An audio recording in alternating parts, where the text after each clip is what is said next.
Bismillahirrahmanirrahim. Alhamdulillah wassalatu wassalamu ala Rasulillah Nabiyyina Muhammad ibn Abdullah wa ala alihi wa sahbihi wa man walah, amma ba'du. Alhamdulillah, kita sudah masuk ke sesi tanya jawab pada pagi Ahad 19 hari bulan 9 2021 bersamaan dengan 12 Safar 1443. Ini adalah merupakan siri yang ke-33. Siri yang ke-33. Banyak dah kita tu. Soalan yang pertama. Bolehkah kita berdoa masa khatib berhenti antara dua khutbah? Jawabnya boleh. Tapi dia ada panjang lagi soalan. Dengan doa yang panjang sehingga khatib bangun khutbah kedua. Jawabnya soalan yang pertama boleh, soalan yang kedua tak boleh.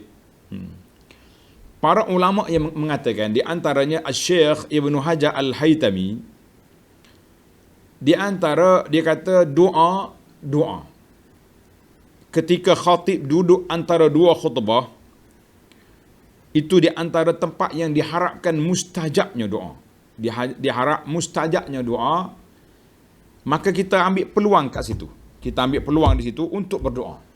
Contohnya kita kata hari ni kita ada isu besar dalam kehidupan kita ni, sakit ke apa-apa sajalah. Sebab biasanya khatib duduk antara dua doa sekejap ya, sekadar baca Qul huwallah ya. Berapa lama? Maka kita kena fokus. Khatib duduknya barakallahu li wa lakum, duduk, kita pun selalu bismillah. Kena mekanisme doa lah. Bismillah, alhamdulillah, wassalatu wassalamu Rasulullah wa ala alihi washabihi ajma'in. Ya Allah, sembuhkanlah penyakitku. Ya Allah, hilangkan wabak. Ya Allah, berilah hidayah. Ya Allah, ya Allah. Kita fokus kat situ je. Apa yang kita nak, baca selalu. Jangan, maknanya straight the point, kata orang. Jangan jangan duduk di kona sana lah, tak perlu. Kemudian bila khatib bangun sambung khutbah, kita kena berhenti dah lah. Habis dah lah waktunya, waktu kita boleh bercakap, iaitulah di antara khatib duduk di antara dua khutbah. Duduk di antara dua khutbah. Baik. Jadi orang duduk antara dua khutbah itu pendek. Maka di sinilah saya minta supaya sebahagian daripada Pak Bilal kita ni, dia ada satu format khas. Bila khatib duduk, dia bangun, baca doa sendiri. Kita kata Pak Bilal diam. Pak Bilal baca je doa-doa yang Pak Bilal nak minta untuk Pak Bilal sendiri. Jangan baca untuk orang ramai. Orang ramai masing-masing ada doa. Orang ni mak dia sakit, orang ni anak dia nak exam, orang ni nak minta kerja, orang ni macam-macam. Jadi bagi peluang kepada masing-masing, jangan diganggu orang nak berdoa pada saat yang sangat penting itu. Masa pendek kita pergi buat benda lain pula. Kenapa? Ini masalah. Baik, para pelajar sekalian, itu di antara soalan yang pertama. Soalan yang kedua, saya rasa nak jawab pendek-pendek. Soalan yang kedua, minta Ustaz jelaskan maksud doa sujud tilawah dalam buku Perisai Muslim. Ini buku Perisai Muslim kita ni. Dalam buku Perisai Muslim, pada muka surat 43. Iaitu, dan terimalah ia sujud aku ini. Terimalah ia sujud aku ini dariku seperti engkau terima dari hamba-Mu Daud. Apa maksud dia? Menarik jugalah. Terima kasihlah kepada saudara atau saudari yang bertanya. Sebab apa? Sebab bila dia tanya, mana dia baca. Itu penting. Kata di para pendakwah, dia kata bila kita ceramah, orang tak tanya soalan, dua sebab. Bila ustaz kata, tuan-tuan yang ada soalan saya tanya, orang senyap semua tak tanya. Dua sebab orang tak tanya. Sebab yang pertama, apa dia? Dia faham semua. Kenapa mau tanya? Sebab yang kedua dia tak faham semua. Oh ya tu. Orang tak tanya sebab tak faham belaka. Nak tanya macam mana? Ni berat kita ni. Saya rasa tuan-tuan yang tak tanya ni sebab faham belaka. Jadi sahabat kita yang baca buku ni dia nak tahu, kita kata ini baik sebab dia dah baca. Kita kena ingat dalam baca doa sujud tilawah tu, dia baca doa apa ni? Ni mana doa kita ni supaya kita jelas kepada para pelajar sekalian. Tengok dalam muka surat 43. Wa taqabbalha minni kama taqabbaltaha min 'abdika Daud. Kan dalam doa sujud tu. Mana doa Daud? Daud ni tuan-tuan tengok dalam ayat suratus Sad. Surah Sad ayat 24 25 fastaghfara rabbahu. Nabi Daud apabila ditegur oleh Allah Azza wa Jalla melalui dua malaikat yang masuk dalam mihrab dia, bila dia tahu dia tersalah, dia silap, fastaghfara rabbahu wa kharra raki'an wa anab. Langsung Nabi Daud sujud raki'an dengan makna sajadah sini. Bukan rukuk, dia sujud dan dia kembali kepada Allah. Tuhan pun jawab, faghafarna lahu zalik. Faghafarna, kami pemaaflah kepada dia, wa inna lahu indana lazulfa. Dia ni orang yang ada kedudukan di sisi Allah. Maka kita pun waktu kita sujud tilawah, kenapa kita sujud? Kerana ayat ini ayat sujud, kita kata ya Allah, Nabi Daud sujud kerana istighfar, kamu terima sujud dia, kita minta Allah Ta'ala terima sujud kita ni sebagaimana diterimanya Daud. Jelas? InsyaAllah. Kalau nak hurai panjang-panjang hadis ni, dia panggil hadis ni galakkan kepada kita supaya sujud tilawah. Setiap kali dalam Al-Quran ada 15 tempat sujud. Dalam Quran ada 15 tempat sujud. 15 tempat sujud. Jadi bila jumpa tempat ni, sunat kita sujud. Bila kita sujud, kita nak apa? Kita nak apa ni para jemaah sekalian? Kita nak baca seperti yang diajar oleh Nabi sallallahu alaihi wasallam. Tengok dalam muka surat 43. Tuan-tuan yang ada muka surat tu baca. Mana 43 ni, surah mana dia baca ni? Dalam ayat bacaan sujud tilawah. Maka bila kita baca, sebagaimana engkau terima daripada aku ni, terima daripada Daud alaihissalam. Jadi alhamdulillah kita kata Allah Ta'ala terima daripada Daud. Baik, tengok dalam buku lah. Bacaan sujud tilawah. Selesailah kita dalam masalah soalan Daud. Untuk maklumat para pelajar sekalian, alhamdulillah, kitab Perisai Muslim ni sudah khatam saya ngajar. Daripada awal sampai ke akhirnya, ada 40 siri kuliah. Tuan-tuan boleh tengok satu-satu, pegang kitab ni, baca, tengok, dengar dia punya huraian. Menarik sebab setiap bacaan tu ada hikmah, ada rahsia, ada kenapa. Masya Allah, tabarakallah. Baik, kita pergi soalan yang ketiga. Apakah maksud wailun? Wailul likulli humazatil lumazah. Jadi saya dengar orang kata neraka wail. Maksud dia, dia baca ni. Dia ni rajin baca juga. Dia baca dalam tafsir surah Humazah, memberi maksud wailun dengan mana neraka wail. Neraka. Lembah dalam neraka. Bukan celaka. Minta penjelasan, kita kata saudara yang membaca tu bagus. Tetapi tafsir Quran tu luas. Dalam kitab Adwa'ul Bayan, tulis nama kitab ni, Adwa'ul Bayan li Syekh Muhammadul Amin Asy-Syanqiti, yang dia tafsir Quran dengan Quran. Dalam surah Humazah ini, wailul likulli humazatil lumazah. Wailun, ulama tafsir berbeza pandangan dengan makna wailun. Faqila, makna yang pertama, wadin fi jahannam, satu lembah dalam neraka jahannam. Itu yang saudara baca dalam tafsir tadi tu. Dia kata apa ni? Neraka wail. Makna neraka wail ni satu lembah dalam neraka. Neraka juga, tapi satu lembah cerung dalam neraka. Na'udzubillah. Ada ulama mengatakan qila hiya kalimatu azabin wa halak. Wail makna kalimah celaka, kalimah binasa. Wail celaka, betul juga. Jadi dua-dua tu betul lah. Alhamdulillah. Jadi ini pentingnya kita belajar ilmu tafsir. Tadi tafsir ayat tadi. La radduka ila ma'ad. Berapa makna ada? Ada kata ma'ad balik ke Mekah. Ada kata ma'ad bangkit semula lepas pada kiamat. Ada kata ma'ad masuk dalam syurga. 5 tafsir. Ma'ad saja. Sama juga dengan wail. Wail ini satu wadi dalam neraka Jahannam. Dan ada juga wailun kalimatu halakin. Wail. Celaka mu ni. Boleh juga. Wallahu a'lam. Yang keempat, bolehkah kita berdoa agar dijauhkan seseorang individu dalam hidup kita ni kerana dia selalu menginai orang.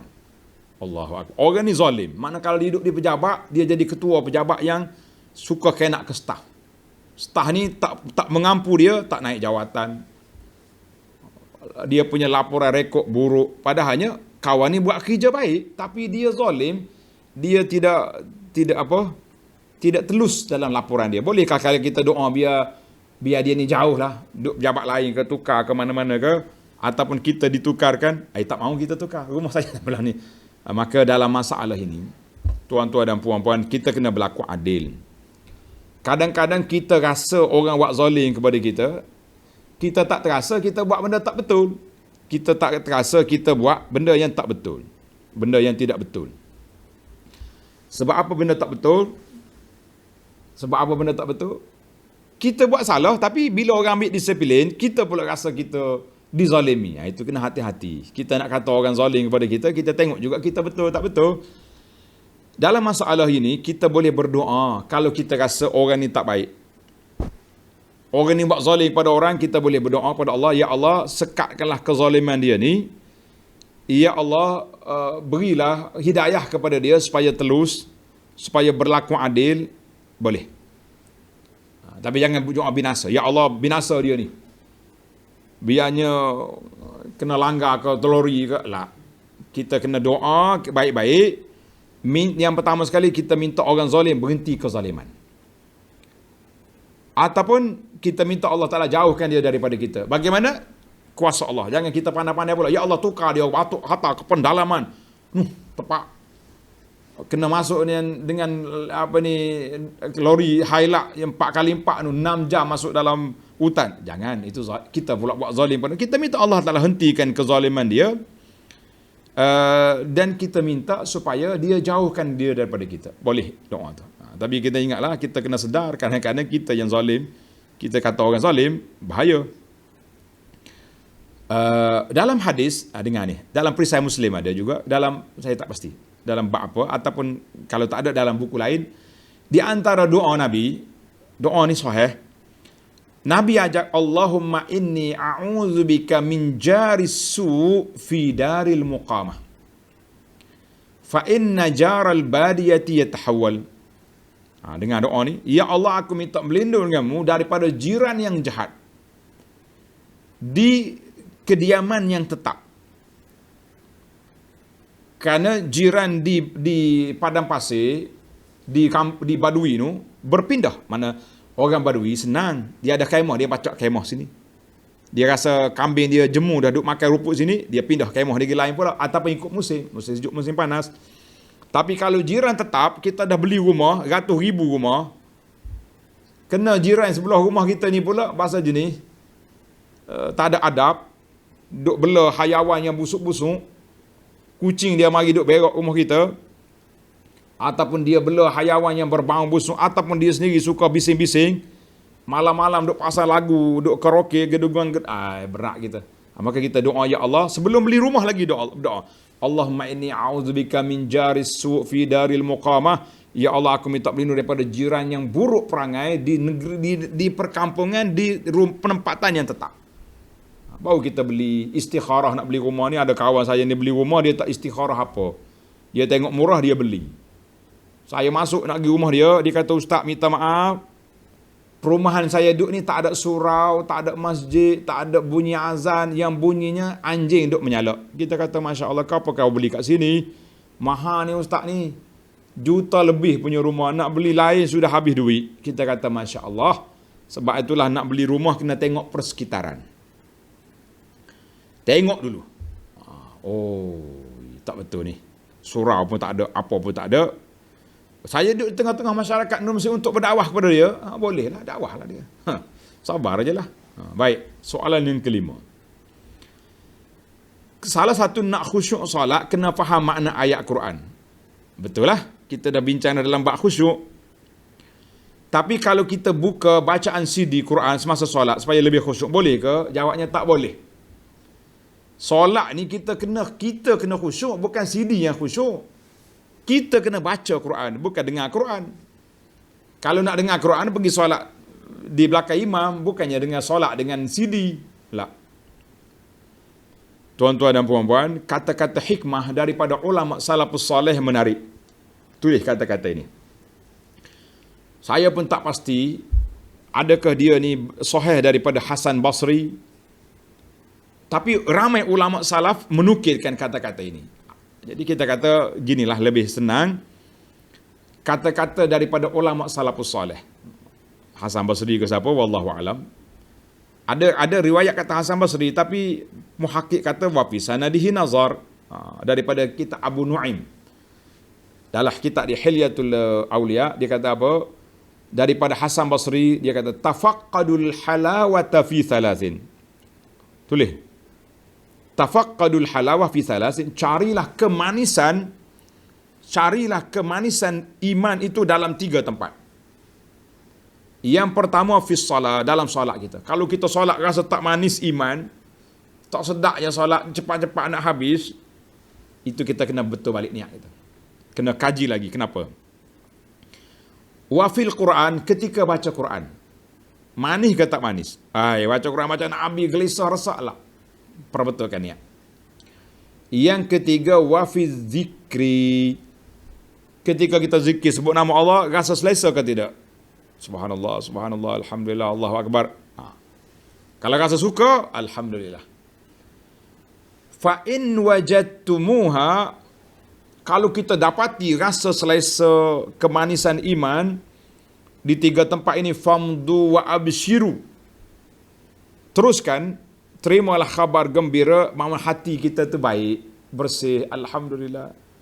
Fa illam tajiduha, kalau kamu tak jumpa, tak rasa apa-apa, fa'lam anna babaka mughlaqun, ingatlah pintu hati kamu masih tertutup, ketuk dia, bersih dia dengan sirami air mata penyesalan, taubat, istighfar banyak-banyak.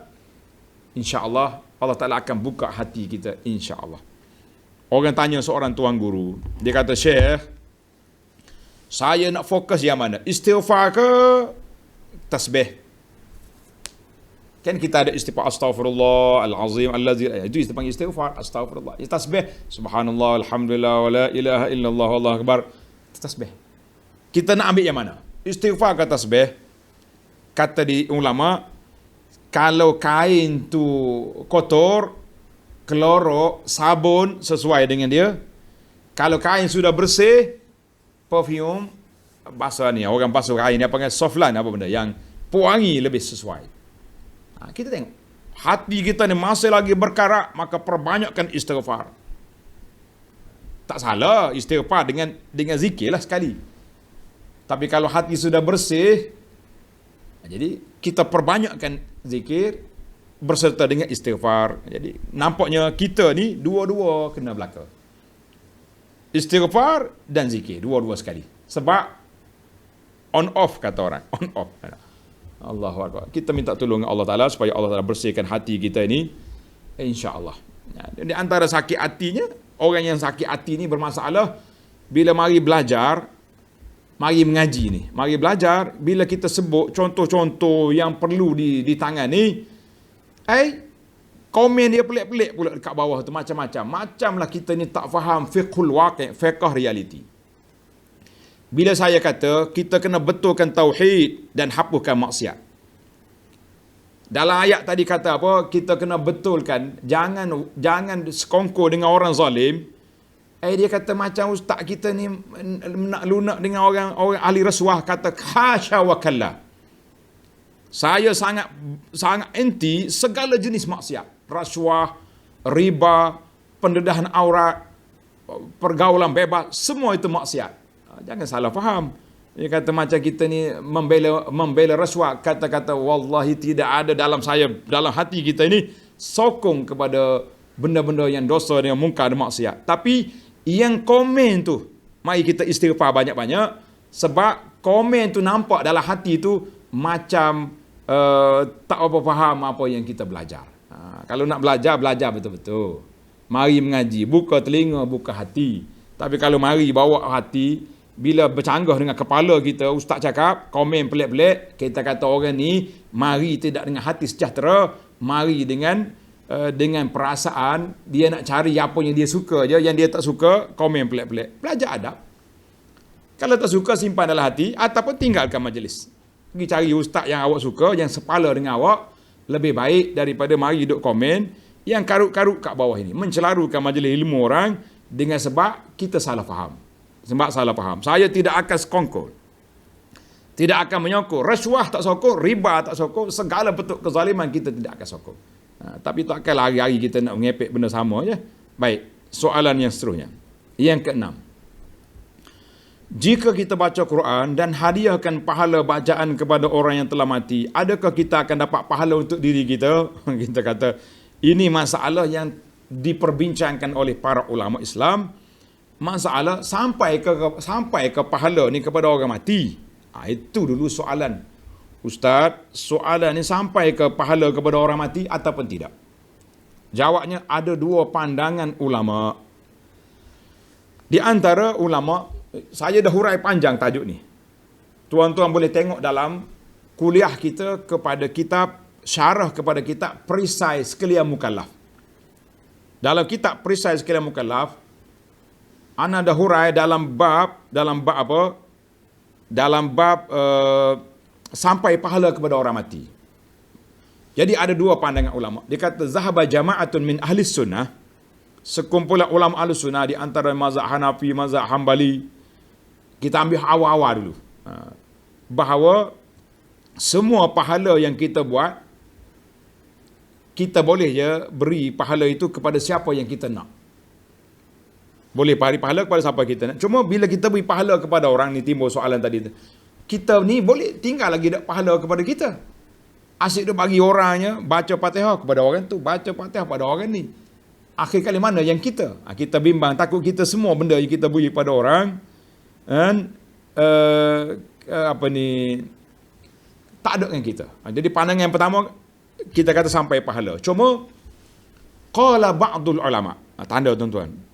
Bila saya cakap bab benda khilaf, tuan-tuan kena tengok manhaj yang dibawa oleh Abu Anas. Semoga saya mengharapkan cara ini lebih tenang masyarakat. Kita akan beri penjelasan pandangan ulama. Tuan-tuan boleh tengok nanti. Pandangan yang pertama kata sampai pahala. Pandangan yang kata setengah ulama, iza quri'al Quran, apabila dibaca Quran kepada orang mati atau dihadiahkan pahala kepadanya, kana thawab liqari'ihi, pahala kepada orang baca je. Orang mati tu seolah-olah kita mengharapkan rahmat Allah Ta'ala turun. Bila Tuhan turun, kena belakalah dalam majlis tu, termasuklah orang mati. Itu pandangan yang kedua. Sebab itulah dia kata, bila sudah baca, kita kena niat, Allahumma awsil thawab ma qara'tuhu ila fulan. Ya Allah, sampaikan pahala ni kepada ayah, kepada orang itu, pada orang ni. Sebab pahala tak pergi ke orang lain. Dia duduk dalam rekod kita je. Bila kita beri baru pergi. Tapi dengar ni, biar habis ayat ni. Washtaratu, ulama yang mengatakan boleh kita beri pahala kepada orang, washtaratu lidzalika, dengan syarat alla ya'khudh al-qari ala qiraatihi ajra. Syaratnya orang yang baca tu jangan ambil upah. Kalau ambil upah apa jadi? Kalau ambil upah, maka pahala dua-dua tak dapat. Kau orang hak dia pergi pun tak dapat, dia sendiri pun tak. Sebab dia baca Quran bukan kerana Allah, kerana fulus, kerana kain sarung, kerana pinggang mangkuk yang dihadiahkan. Tengok dalam kitab Al-Mughni, muka surah, juzuk yang kedua, muka surah 428. Wa qala an-Nawawi rahimahullahu taala, Imam Nawawi kata, masyhur dalam mazhab Imam Syafi'i. Tuan-tuan baik, Kok kata-kata masyhur dalam mazhab Imam Syafi'i la yasil, tak sampai pahala kepada orang mati. Jadi pahala baca Quran tu. Qala ma'adal wajib was sadaqah wad du'a wal istighfar, yang pahala sedekah, doa, istighfar itu sampai. Yang lain-lain tidak. Tapi ulama Syafi'iyah, beza di antara Imam Syafi'i dengan ulama Syafi'i. Ulama Syafi'i, ulama kemudian ni kata sampai pahala seperti pandangan yang pertama tadi.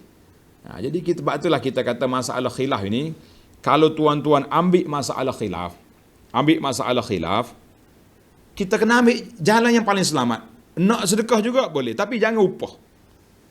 Saya tanya budak-budak tahfiz, engkau baca Quran ni rumah orang mati, berapa juzuk? 3 juzuk. Kalau orang tak bagi duit, berapa juzuk membaca? Tak baca. Tengok, dia pergi kerana apa? Kerana upah, bukan kerana Allah Azza wa Jalla. Ini juga satu masalah. Allahu Akbar. Maka di sini kata di seorang tokoh ulama, saya sebut nama Syekh Nuh Ali Salman Al-Qudha, mufti di Jordan, dalam kitab fatwa dia, Fatwa Janaiz nombor 3, dia kata apa? Masalah khilaf. Benda ni benda gaib. Kita nak isbat satu benda tu, biarlah mari ada dalil. Wa 'alal 'aqil. Dengar ni tuan-tuan, orang yang berakal, hendaklah dia beramal untuk diri dia, jangan bergantung dengan orang lain. Sama ada anak ke, menantu ke, orang kampung ke, jangan bergantung. Kita waktu kita hidup ni kita beramal. Aku nak suruh nak baca Quran banyak mana? Baca juga, baca setiap hari satu juzuk, biar sebelum kita mati, biar kita khatam 100 kali, 200 kali, itulah bekalan kita dalam kubur. Ni dah tak apa, aku mati pun aku dah wasiat pada anak. Harta pusaka ayah ni ambil bayar orang upah orang baca Quran. Jadi upah tu khilaf ulama. Bila benda khilaf tak orang panggil tak mantap lah. Dah tak boleh pakai ke pandangan ulama, boleh, tapi khilaf. Apa nak khilaf? Bila khilaf maknanya kajian tu, analisa dia tidak kuat. Macam duk khilaf bab vaksin lah. Ada kata gagal, ada kata boleh. Jadi kita kata yang apa ni, celadu. Maka Syekh Nuh kata apa? Adalah seorang itu orang yang berakal. Alal aqil. Orang yang berakal, dia beramal untuk diri dia.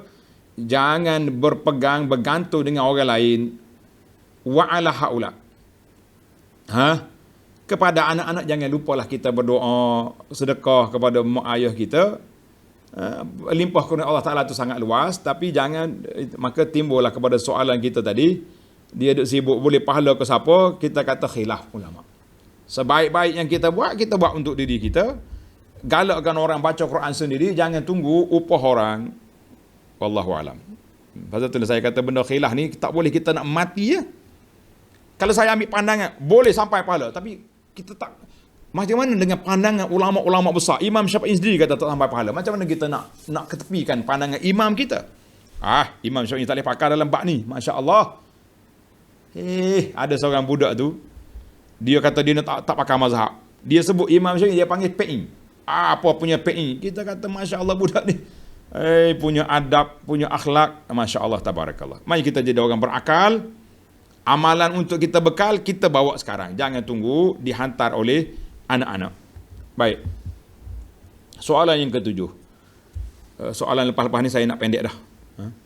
Masa kita laju ni. Soalan yang ke-7, adakah menziarahi kaum keluarga non-Muslim dianggap sebagai silaturahim? Naam. Pergilah ziarah keluarga kita yang bukan Islam, bawa hadiah banyak-banyak, tapi jangan kaitkan dengan agama dia. Kita pergi. Dalil dianya, tuan-tuan tanda dalil, saya tak nak baca panjang. Dalil dia surah Al-Mumtahanah, ayat 8, ayat 9, la yanhaakumullahu 'anil ladzina lam yuqatilukum. Allah Taala tidak larang untuk kamu buat baik kepada orang yang bukan Islam yang tidak memerangi kita. Jadi non muslim yang baik-baik boleh je kita berkawan dengan dia, tak ada masalah. Cuma wala wal bara itu lain.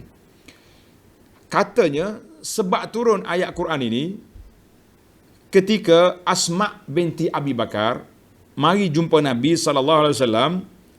Dia mari tanya, ya Rasulullah, mak saya, bini bekas bini Sayyidina Abu Bakar dulu, mak dia tu tak masuk Islam, musyrikah. Jadi dia mari tanya Nabi SAW, qadimat alayya ummi wahya raghibatun afa asil ummi. Mak saya mari nak ziarah saya Rasulullah. Dia kafir. Tak mau masuk Islam. Boleh tak saya buat baik pada dia? Afa asilu. Saya hubungi dia silaturahim. Qala, kata Nabi SAW, na'am sili ummak. Nabi kata hubungilah makmu, buat baiklah kepada dia. Mudah-mudahan dia boleh masuk Islam. Allahu Akbar. Hadis ini muttafaqun alaih. Jadi tak ada masalah. Cuma kalau hari pesta-pesta keagamaan dia yang terlibat dengan pemujaan, jangan pergilah. Tapi kalau hari perayaan dia yang terlibat dengan budaya, ya, itu tidak jadi masalah. Soalan yang ke-8, tidur dalam keadaan kaki menghala ke kiblat. Boleh tak boleh? Kita tidur, kepala gini, kaki ada kiblat. Boleh? Jawab dianya tidak menjadi halangan. Kita nak tidur, kaki tu hadap ke arah kiblat. Cuma yang Nabi kita larangnya tidur meniarap. Dalam kitab kita apa yang kita baca malam Sabtu, Riyadhus Salihin, Nabi kita larang tidur meniarap. Adapun tidur yang sunnah, iaitulah tidur sebelah atas rusuk kanan, itu dia panggil tidur ikut sunnah. Adapun tidur, contohnya katil kita ni menghadap ke arah kiblat, macam mana? Maka kata di para ulama, tidak ada halangan. Secara sunnahnya, yang Nabi kita larang menghadap kiblat ni, waktu nak buang air, nak kencing dengan berak, di luar bangunan, tak boleh kita menghadap ke arah mana? Ke arah kiblat. Tidur arah kiblat tak apa, sebab bagi orang sakit, bagi orang yang uzur, tuan-tuan tanda ni, bagi orang yang uzur, memang kita kena akan tidurkan dia ala kafa, tidur orang panggil tidur telentang, angkat batas sikit kepala dia, dan memang kita menghadap kaki ke arah kiblat. Ya, wallahu alam. Jadi tidak ada halangan di sini untuk kita menghadap ke arah kiblat. Cuma eloknya kalau kita tidurlah ikut sunnah Nabi SAW. Macam mana? Tidur muka kita menghadap ke arah kiblat. Kalau kita boleh ejah kita punya katil, biar kita tidur duduk macam duduk dalam kubur tu. Itu menarik. Untuk penjelasan ringkas, tuan-tuan dan puan-puan boleh tengok kuliah kita yang minggu ni. CD yang ke berapa? 120. Kitab Riyadhus Salihin. Cara duduk. InsyaAllah dalam CD akan datang juga kita akan sambung cara-cara tidur dan cara duduk yang dibenarkan. Tidur mengiring ini di sunnah. Telentang boleh. Meniarap lah Nabi kita larang. Jangan tidur meniarap. Itu perbuatan cara tidur ahli neraka, na'udzubillah. Tidur yang dimurkai oleh Allah Azza wa Jalla. Soalan yang ke-9, dalam solat witir setiap malam, boleh tak baca kunut? Kita kata, ikhtilaf ulama dalam masalah ini. Ada ulama kata kunut ni, kita boleh baca, macam mazhab Syafi'i, dia kata boleh baca separuh akhir Ramadan yang akhir je. Ada kata, ulama Hambali lain pula, dia kata ulama Hanafi kata kunut fil witir masnun, disunatkan sepanjang tahun. Jadi oleh kerana masalah ni khilaf, kita kata bolehlah kita baca kunut dalam solat witir ahyanan, sekali-sekala. Jangan jadi setiap malam, sekali-sekala kita baca, insya-Allah boleh. Sebab kunut yang Nabi kita ajar kepada cucu dia tu, kunut witir, kunut dalam solat witir. Wallahu alam. Soalan yang ke-10, di mana kedudukan yang baik bagi jemaah yang menggunakan kerusi untuk solat fardu, di tepi atau di tengah saf? Yang ni kita kena tengok lokasi. Ada masjid, contohnya masjid ni ada tiang kat tengah. Biasanya di tengah tiang ni orang tak buat saf. Maka eloklah orang yang ada kerusi ni pergi duduk dekat tiang tu, supaya ruang jarak di antara tempat sujud orang belakang dengan tiang tu ada satu ruang. Elok duduk situ, supaya orang tak sujud di bawah kerusi kita. Saya bimbang tuan-tuan, orang duduk atas kerusi ni besar body, kerusi dia kecil. Nanti kita sujud bawah kerusi, dia masuk, balik kerusi, mati syahid kita tengah sujud. Jadi kita kena ambil supaya tidak terganggu. Yang pertama, tidak mengganggu saf. Yang kedua, tidak mengganggu orang lain nak sujud di belakang kita. sama ada kita tepi ke, tengah ke, eloknya dekat-dekat tiang tu. Pandai-pandailah cari lokasi tu. Tapi janganlah kita ni, mentangkan kita ni orang besar masjid, pergi lepacak kursi kita tengah-tengah, yang di sah yang pertama contohnya, tengah, orang nak sujud belakang, duduk bawah kursi kita. Lah. Kita kena ingat, tempat sujud orang belakang itu hak dia, bukan hak kita. Jadi kita kena hati-hatilah dalam masalah ini, supaya kita dapat melaksanakan dengan baik. Cuma dari sudut solat atas kursi, tuan-tuan dan puan-puan, yang solat atas kursi perlu semak balik, murajaah, betul ke tuan berhak solat atas kursi atau tidak. Sebab saya dah semak 2-3 orang, ramai yang tak pas, tak lulus. Boleh je duduk. Sakit ustaz. Kuat ke sakit tu? Sikit lah. Kenapa kita tak ada mujahadah? Kenapa kita tidak berusaha membuat yang terbaik dalam ibadat kita? Waktu dia berjalan, boleh je pikul kursi. Waktu nak solat, buka kursi, duduk. Allahu Akbar. Lah. Panjang lagi cerita. Yang pentingnya, soal jawapan kepada lokasi kursi. Adapun solat atas kursi, kita telah bincang panjang. Tuan-tuan tengok dalam YouTube, sudah ada jawapan. Soalan yang ke-11, apakah hukum jika seorang berlakon berpura-pura sakit teruk, sakit tenat, untuk nak buat pampasan klaim daripada syarikat-syarikat insurans, takaful? Soalan jelas, jawapan sudah jelas. Sama juga dengan orang buat sakit, nak ambil MC, cuti sakit kerana tak mahu kerja. Kita kata dua-dua tu menipu belaka, na'uzubillah. Hati-hati tuan-tuan. Kita ni ada terma perjanjian. Ada terma perjanjian. Ingat ke tidak?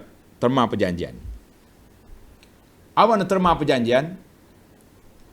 Kita syarat nak dapat sekian-sekian, ni syarat dia. Sakit sungguh, barulah boleh dapat pampasan. Mana kalau kita buat macam ni, kita tipu, mana tipulah kita. Duit yang kita dapat tu tidak halal sebab kita claim dengan cara tipu. Sama juga dengan orang yang ambil MC, tak sakit, ambil MC. MC itu maknanya surat cuti sakit. Kalau awak kata, saya ada kerja hari ni, pergi ambil cuti lah. Ambil cuti. Kita kan ada cuti setahun berapa hari dibenarkan oleh pejabat, dibenar oleh syarikat, jadi kan ambil cuti. Kalau habis dia cuti, minta cuti tanpa gaji. Tapi main surat tipu macam ni masalah. Ni ada setengah orang ni ni tipu claim mailing. Ni dia perjalanan ni ada juga. Dia berjalan berapa kilometer contohnya, tapi dia claim banyak. Ini pun tipu juga tu. Cuma ada juga orang ni dia pegawai. Bila dia pergi satu negeri, dia boleh duduk di hotel, dia boleh claim. Tapi dia tak duduk di hotel, dia duduk di rumah mak dia. Adakah dia boleh claim atau tidak? Itu saya tak tahu. Ini kena rujuk kepada peraturan syarikat. Peraturan pejabat. Kalau kata tak boleh claim, tapi kenapa awak pergi ambil resit di hotel? 300 satu malam, mu duduk rumah mak mu free.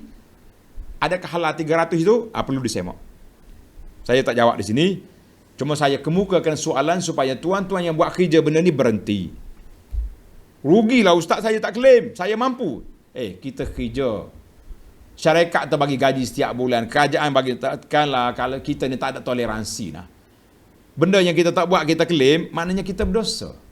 Man ghasya falaysa minna, Nabi kata siapa dia tipu, bukan daripada kalangan kami. Ada satu kes, ni cerita betul ni. Saya pergi satu tempat, memang boleh lah, orang panggil perjalanan tu boleh. Dia kata ustaz, boleh claim ni. Sekian-sekian saya kata, ajar orang lain, jangan ajar Abu Anas. Saya Alhamdulillah, saya tak akan claim macam ni sebab saya tahu benda tu salah. Benda kita tak buat, hidup claim, jangan main. Mudah-mudah dia. Ambil MC lah, ambil tipu. Ni, syarikat insurans ni. Kalau kereta kita berlanggar, kepek sikit, kemik dia tak kuat, dia tak boleh claim ni. Awak kena bayar sendiri 200. Habis, nak claim macam mana? Ambil kereta pergi langgar tiang, biar cukup dia punya kota claim. Kita kata haram perbuatan itu. Walaupun syarikat insurans, tapi kalau tak cukup syarat dia, kita bayar sendirilah. Kenapa kita nak mau pergi langgar tiang pulanya supaya boleh claim? Ambil tukup, bom, kata pukul, biar kepek kereta ambil gambar, cukup syarat. La ya akhi. Kita dengan dunia ni kita kena ingat di akhirat. Tipu-tipu syarikat ni pun satu masalah. Panjang pula kat sini. Baik, kita pergi. Masalah hukum insurans konvensional haram. Yang kita kata insurans maksudnya hanya takaful lah, takaful. Takaful. Mana lagi? Soalan yang ke-12, mohon penjelasan berkenaan kedudukan sah dalam solat.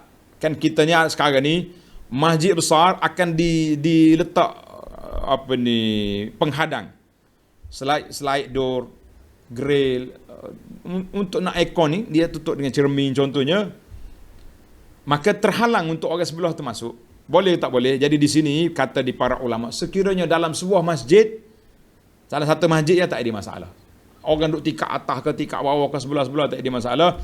Tapi kalaulah halangan tu di luar masjid, maka itu yang perlu diperbincangkan. Jadi sekarang ni kita ada slide door. Slide door mudah, dia tolak je zret. Yang kalau grey berkunci itu macam mana. Jadi kita kena buatlah.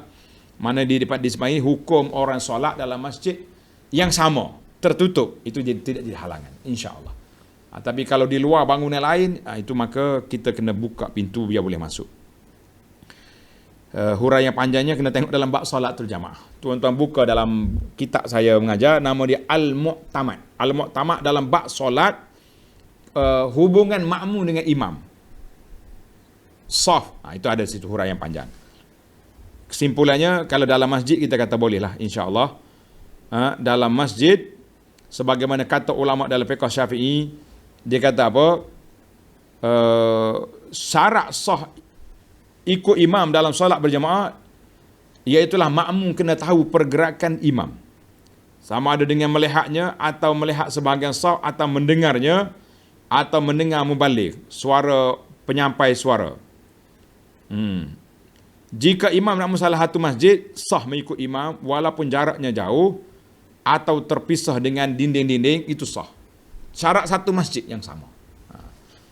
Baik, wallahu alam. Kita pergi kepada soalan yang ke-13. Saya buat pelaburan dalam sebuah syarikat.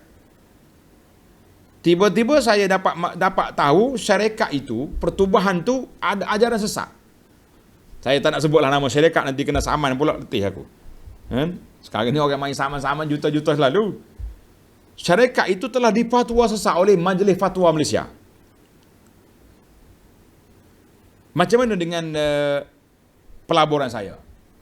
Kita kata pelaburan itu sah. Masalahnya bila awak bagi dengan syarikat ini, maknanya kita support syarikat itu untuk memperluaskan rangkaian syarikat bisnes dia, tapi kepala dia orang tu memang sesat. Duk percaya lagi tosyih dia tak mati contohnya. Duk main boleh jumpa Nabi hidup-hidup. Ini masalah juga ni. Jadi kita kena tarik baliklah daripada syarikat ini, pergilah melabur dalam syarikat yang tidak terlibat dengan sama ada ajaran sesat ataupun syarikat-syarikat yang terlibat dengan kristianisasi dan lain-lain yang boleh merusakkan Islam. Wallahu alam. Jadi pelaburan itu sah kalau sudah cukup syarat-syarat jual beli. Kita melabur dengan syarikat kafir pun boleh. Tapi kafir mana? Kafir yang tidak ada agenda nak mengkhianat pada Islam, seperti geng-geng kristianisasi, puak-puak yang terlibat dengan ni lah, seru-seru orang kepada agama mereka ataupun ajaran sesat. Jangan main-main. Soalan yang ke-14, jika imam tahiyat awal tapi makmum terus bangun berdiri tegak. Khoya molek kita ni. Imam tasyahud awal, makmum belakang Allahu Akbar, bangun rakaat yang ketiga. Jadi macam mana kita nak buat? Tunggu berdiri sampai imam bangun atau duduk semula? Ni macam mana kita nak kata ni? Dia ada dua situasi di sini pada jemaah sekalian, dua situasi. Kalau sekiranya imam salah, ingat baik, imam salah, imam bangun rakaat yang ketiga, dia tak ada tasyahud awal. Allahu Akbar. Bila imam sudah berdiri tegak, makmum jangan kata subhanallah, suruh imam turun. Jangan. Kalau imam turun, batal solat dia. Sebab apa? Sebab dia sudah pergi kepada rukun, sedangkan tasyahud awal sunat abad. Itu untuk imam.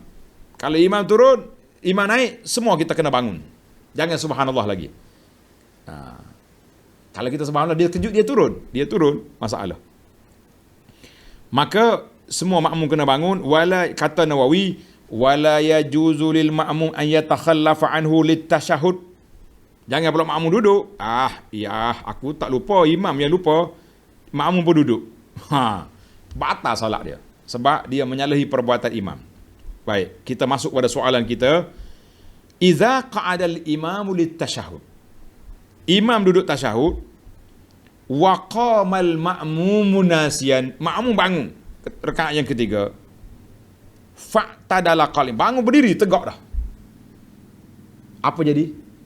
Wajib alaihi an yajlisa wa yatashahhad mutabi'atan lil imam. Wajib makmum kena turun, duduk ikut imam bittifaqi al-a'immatil arba'ah. Sepakat imam yang 4 mengatakan kena turun balik. Tuan-tuan nak dengar Imam Nawawi kata apa? Kita ni orang Syafi'i nak dengar Nawawi selalu, rahimahullah. Walau qa'adal imam, dia kata apa? Kalau dia bangun, wan tasaban fasalahatu auju. Ada 3 pandangan mazhab Syafi'i. Asahuha, yang sahihnya, yajibu 'alal ma'mumil 'aud ila tasyahud. Wajib makmum turun. Contohnya kita duduk sebelah dia, kita tasyahud, makmum ni bangun, kita pegang kain dia turun. Boleh je. Kita sentak kain dia, tarik tu. Dia pun lupa, dia turun balik. Kadang-kadang orang ni khayal tak apa, Allahu Akbar. Duk mikir khayal lah mana. Bila kita sentak dia turun, jangan kata subhanallah. La. Subhanallah untuk tegur imam je, bukan tegur makmum. Makmum ni boleh awak pegang kain dia turun. Dia pun tengok orang duduk, dia duduk. Wallahu a'lam. Menarik juga sekali-sekali jumpa cerita soalan-soalan nak. Soalan yang ke-15, apakah hukum guru mengajar online PDPR tidak berada di stesen? Sensitif soalan ni, jangan tanya. Dia mengajar di sebuah negeri, stesen dia situ, di KL lah kita kata. Tapi dia berada di kampung. Macam mana Ustaz? Soalan ni payah saya nak jawab ni. Dari sudut hukum, saya tak nak jawab. Tuan-tuan boleh tanya pejabat mufti. Sebab peraturan pejabat kena duduk di stesen. Kita duduk di rumah. Ini saya jawab pandangan peribadi. Tuan-tuan tulis, pandangan peribadi, bukan fatwa, bukan hukum. Pandangan peribadi saya, eloknya, toleransi lah, ketua pejabat toleransi.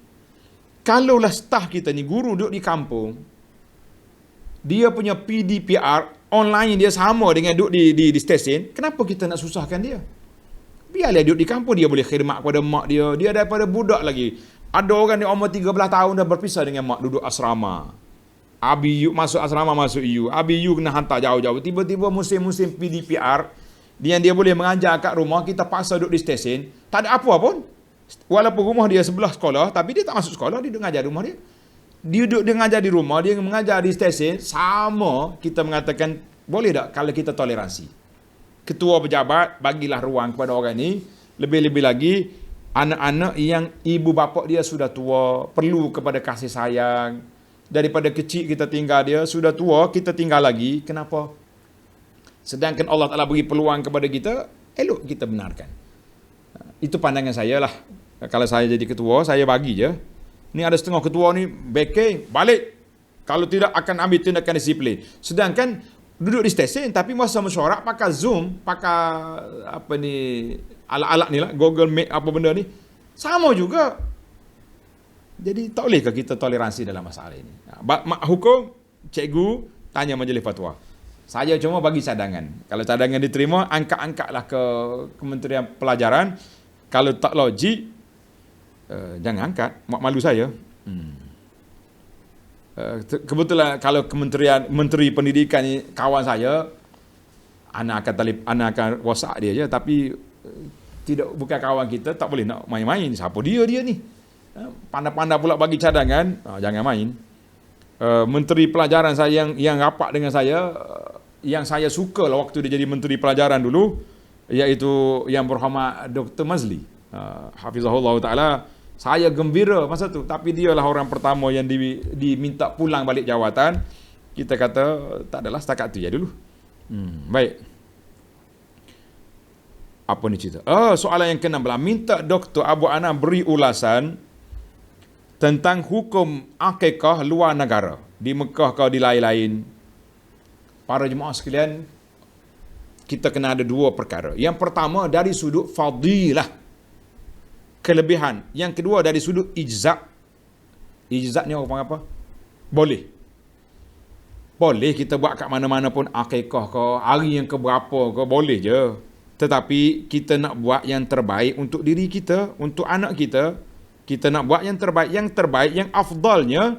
Kita akikah ni bukan tunggu di Mekah, bukan tunggu di Jepun, bukan tunggu raya Cina, bukan tunggu raya India. Akikah ni disembelih pada hari ke-7 kelahiran baby. Hari pertama, contoh hari ni hari apa ni? Hari Ahad. Lahir hari ni, Ahad, Isnin, Selasa, Rabu, Khamis, Jumaat, Sabtu, hari Sabtu depan sembelih. Bukan tunggu cuti raya Cina, tunggu 7 tahun, cuti. Apa kena-mengena cuti apik tu raya dengan anak awak? Lah, tak ada kena-mengena, kecuali kita apik juga. Kan? Maka, kita kena sembelih hari 7. Tempat di mana? Tempat di mana anak itu dilahirkan. Baru itu sunnahnya, yang afdalnya. Tapi hari ini, syarikat-syarikat ni, dia bukan kempen sunnah, dia kempen syarikat. Saya tengok yang duk kempen korban di Mekah ni, akikah di Mekah ni siap dengan ni. Dia punya sijil, ada pelak lagi. Siapa dia akikah, kita akan bagi pelak ni syarikat, nama anak.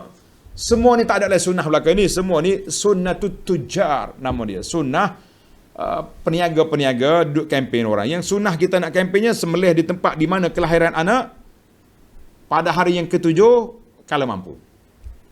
Dia kata anak tu di hospital kuning. Tak ada masalah, bukan anak tu nak sembelihnya. Anak tu bukannya dia makan daging pun, kita yang hidup ni, yang tua ni lah sembelih, bagi daging sama ada kita, eloknya kalau boleh kita masak, panggil orang, ataupun tak boleh kita bagi je daging. Alhamdulillah. Jadi kempen-kempen ni biar insaf lah, nak kempen sana, kempen sini. Kalau korban tu kita kata banyak, tapi akikah ni seorang ya. Anak kita pun ini ya, anak kitanya bukannya ada 10 orang sehari anak. Kan? Jadi hati-hati tuan-tuan, nak kempen biarlah ihya sunnah. Kalau kempen suka-suka je, itu dia panggil ihya syarikat. Jadi ada dua. Satu ihya sunnah, satu lagi ihya syarikat. Jangan marahlah sahabat-sahabat saya. Kawan-kawan saya juga tu dia duk kempen kempen korban sana sini, akikah sana sini tu. Tapi dalam masalah prinsip kita tetap menyatakan bahawa yang sunnahnya ini. Yang ke-17, apa hukum kita membeli barang yang dibuang harga? Maknanya kan ada harga dekat barang itu, harga RM10. Dia buang tanda harga itu sebab apa? Dia nak turunkan harga. Dia panggil harga runtuh. Harga runtuh. Untuk nak mendapat ramai pelanggan. Maka di sini kita mengatakan setiap orang itu ada kuasa. Boleh je syarikat ni cuma biasanya kalau sampai mereka mudarat, harga ayam dia punya pasaran dia RM10 sekilo, tapi kita nak matikan kedai-kedai ayam, kedai ikan sebelah ni, kita runtuhkan harga. Saya jual RM5 sekilo, mati kedai-kedai. Haram perbuatan itu sebab mudarat orang lain. Tapi kalau sekadar berbezanya sedikit nak menggalakkan orang, itu insya-Allah itu kuasa itu balik kepada syarikat pengguna. Syarikat pengguna benar ke tidak? Harga-harga kita nak turunkan harga. Itu hati-hatilah dalam masalah ini. Cuma kalau tidak mudarat, sekadar menggalak orang beli kedai kita boleh murahkan, tapi jangan sampai mudarat orang lain. Contohnya dalam kedai ni ada 5 kedai sini. Barang yang sama, ayam lah kita kata. Semua kedai lain RM8 sekilo. Tiba-tiba kita elan, kedai saya RM6 sekilo. Habis orang tak beli yang lain. Busung ayam orang mudarat, maka tak boleh. Kita kena samakan pasaran. Sebab tidak boleh apa? Tidak boleh mudaratkan orang lain. La darara wa la dirara fil Islam. Masalah hukum tas'ir. Kalau kita ngaji dalam bab fiqh, dia panggil hukum tas'ir. Hukum meletakkan harga. Ini penting ni. Sudah. Soalan yang ke-18. Benarkah dakwaan setengah orang bahawa kita boleh melihat Rasulullah secara jaga, secara yaqazah? Berdasarkan hadis, man ra'ani, siapa dia tengok aku, dia boleh tengok dalam mimpi, dia boleh tengok aku dalam sedar. Panjang hadis ni tuan-tuan, saya nak jawab apa susah ni. Tengok video sajalah, video kita sudah jawab masalah ni. Tapi dah tanya, kita jawab. Jawab ringkas, saya jawab ringkas. Seorang tokoh ulama, tuan-tuan nama ulama ni. Nama dia Al-Qurtubi. Al-Imam Al-Qurtubi, sebagaimana yang telah di Al-Hafiz Ibn Hajar dalam kitabnya Fathul Bari. Dia kata khulasah kepada kata-kata ni, kepada kata-kata hadis-hadis ni. Banyak hadis ni. Ada sahabat saya Ustaz Nur Durus, tengok di Facebook dia, tulis Nur Durus.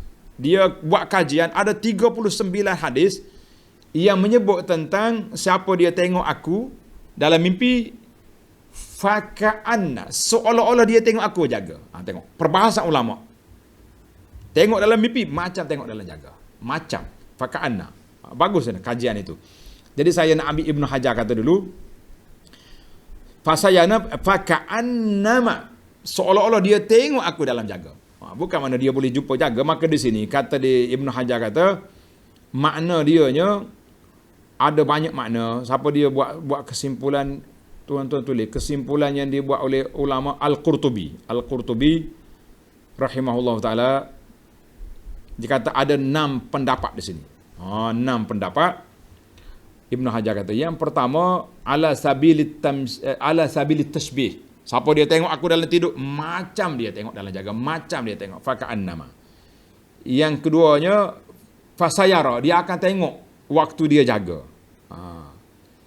Yang ketiga, ini khas untuk orang zaman Nabi. Mana kalau dia mimpi, dia jumpa Nabi sallallahu alaihi wasallam. Yang keempat, macam dia tengok dalam cermin.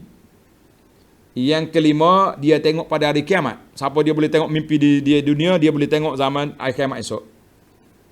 Yang keenam, ini kontroversi. Maka dia kata dia boleh tengok atas dunia. Ini orang duk dakwa, duk declare ni. Qala al-Qurtubi, Imam Qurtubi kata apa?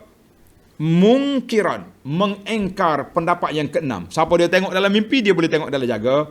Qurtubi kata apa? Wa hadza qaulun, pendapat yang keenam ini yudriku fasada. Kita nampak kerusakan dia sebab orang akan bermain-main, semua mendakwa amalan dia ni mari daripada Nabi. Zikir aku ni Nabi. Selawat aku ni diambil dengan Nabi di Madinah. Nabi holor tangan keluar daripada kubur, holor selawat pada dia. Ini kita kata isu yaqazah ni isu panjang. Saya tetap memilih pandangan yang dipilih oleh Imam Al-Qurtubi dan Ibn Hajar ni mengatakan tidak, faka'annama, seolah-olah dia tengok. Sebab kalau orang tengok pun dia tak boleh nak dakwa, declare amalan aku ni Nabi bagi. Kita yang pelik-pelik ni. Wah, masya-Allah. Jadi tengok, tuan-tuan boleh tengok analisa akhuna Nodrus baru je dia buat. Saya tengok dia punya orang hantar mari link kat kita. Baik, soalan yang ke-19, jika seorang menulis Assalamualaikum. Ni menarik ni. Menarik ni. Supaya tuan-tuan tak marah dengan kita. Tulis Assalamualaikum dalam WhatsApp, dalam surat, SMS. Sebagaimana salam wajib dijawab. Adakah kita kena jawab juga salam ataupun macam mana? Jawab dianya, tanda tuan-tuan. Saya ambil dalam kitab. Kitab ini yang ditulis oleh Syekh Ibn Hajar Al-Haytami. Ibn Hajar Al-Haytami ini ulama besar dalam fiqh mazhab Syafi'i. Ibn Hajar kata apa? Kecil sangat ni, kita kena besarkan dia. Baik. Hukum amal orang yang hantar surat kepada kita ataupun orang bagi salam kepada kita, kita kena jawab Waalaikumsalam ataupun Waalaikumsalam warahmatullahi wabarakatuh. In kana salamu alaihi bil irsal. Kalau salam tu orang hantar mari salam, orang kirim salam. Contohnya Anas balik rumah, dia kata, "Bapa, pak cik tu kirim salam. Assalamualaikum." Maka kita kena jawab, "Alaika wa alaihi salam." Mung pembawa salam dan dia dua-duanya salam. Satu. Tapi kalau wa in kana bil kitabah. Tanda tuan-tuan. Kalaulah orang itu tulis surat ataupun SMS, ini kata Ibn Hajar ni, lazimahur raddu biha, kita kena jawab salam dengan tulisan au bil lafzi, dengan lafaz. Boleh dua-dua. Contohnya orang ni bagi atas surat kita, Assalamualaikum. Kita tengok mesej, kita jawab Waalaikumsalam. Jawab dah tu. Tak semesti kita kena tulis Waalaikumsalam juga. SLM kita pun WLM. Apa dia bahasa SMS ni. Jadi para jemaah sekalian, jadi masalah jawab salam dengan tulisan kita boleh dua cara. Sama ada kita jawab mulut atau kita jawab kitabatan. Jadi kalau kita tengok banyak sangat orang salam, kita kata Waalaikumsalam. Jawab dengan mulut. Jawab dia tu. Jangan pula marah. Ada semua orang marah. Apa ustaz bagi salam 3 kali tak jawab? Saya jawab setiap kali awak bagi salam, tapi jawab dengan mulut saya.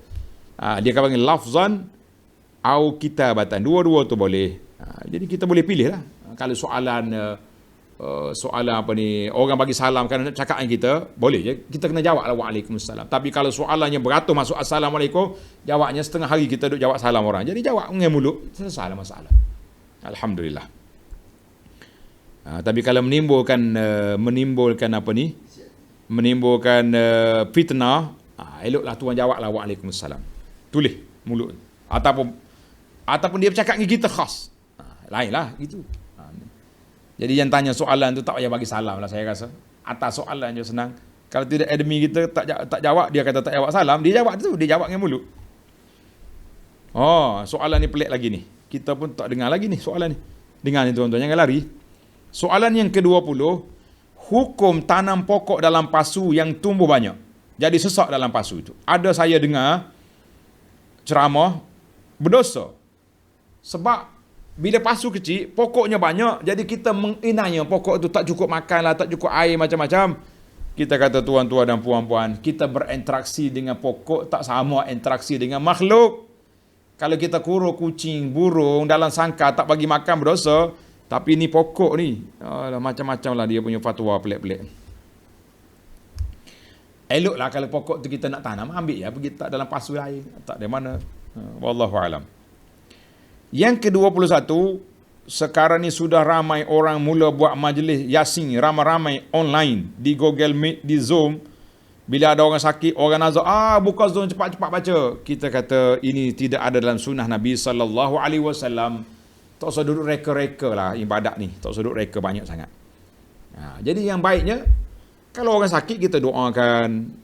Kalau kita duduk dekat dia, bolehlah kita baca Quran supaya Allah Ta'ala turunkan rahmat kepada orang yang sakit. Sambil kita berdoa, kita baca Quran.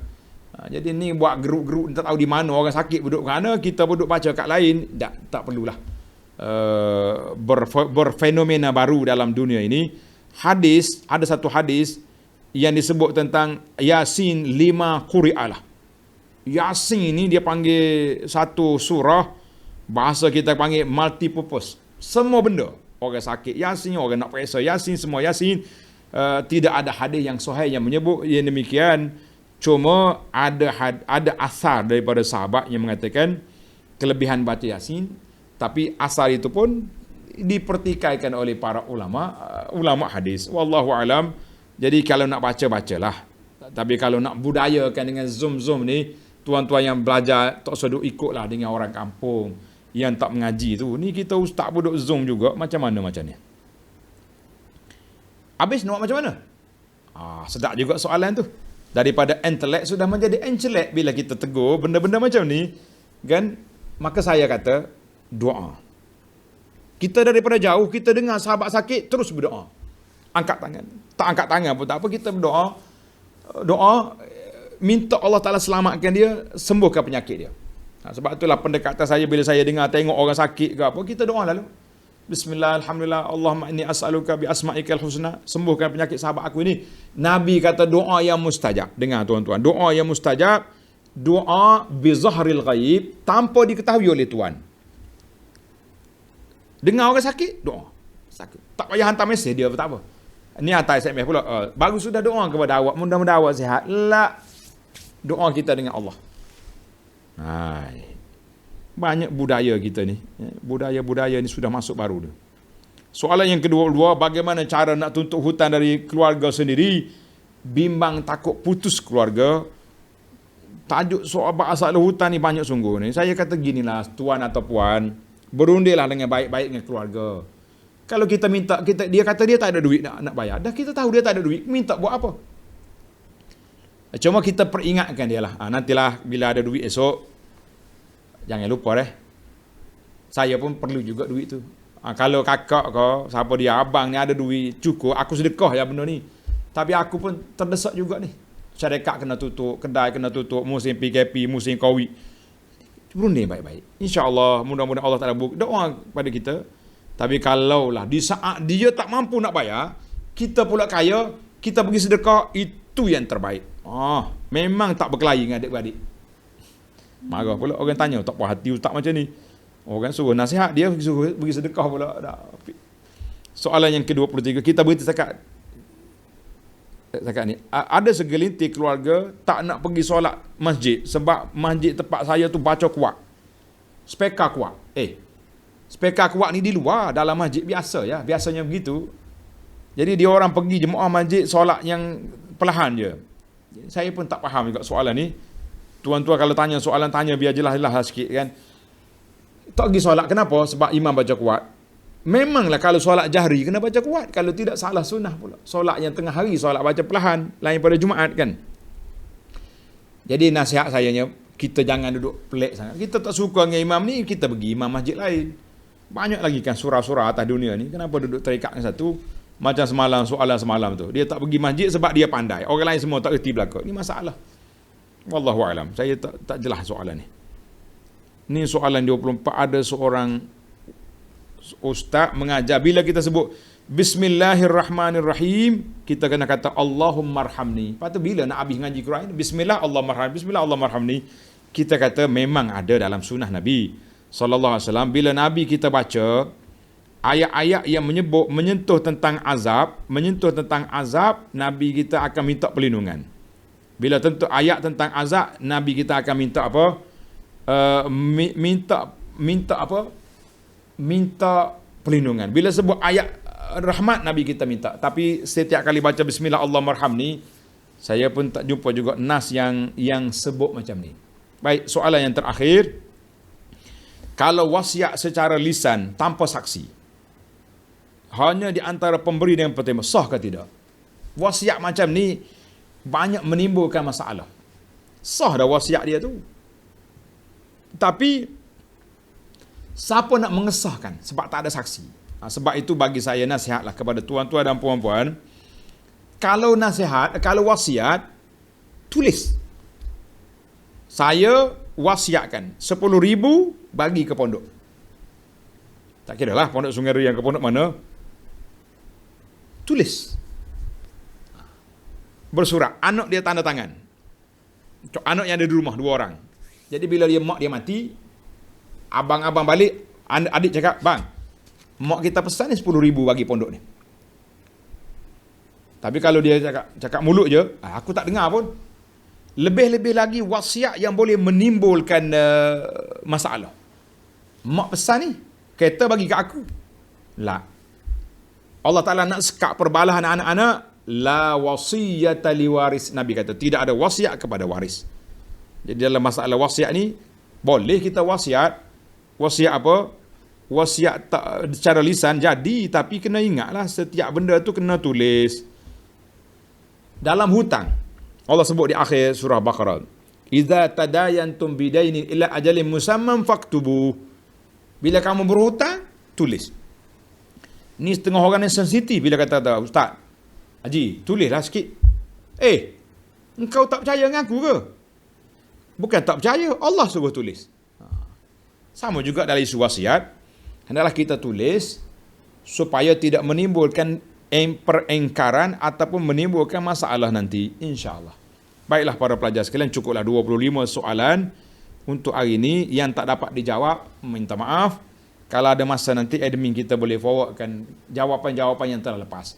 Dan sekali lagi kami mohon maaf, pihak admin mohon maaf, soalan yang berulang jarang kita ambil, kecuali kita berterlepas pandang juga, supaya kita nak koleksikan jawapan ini.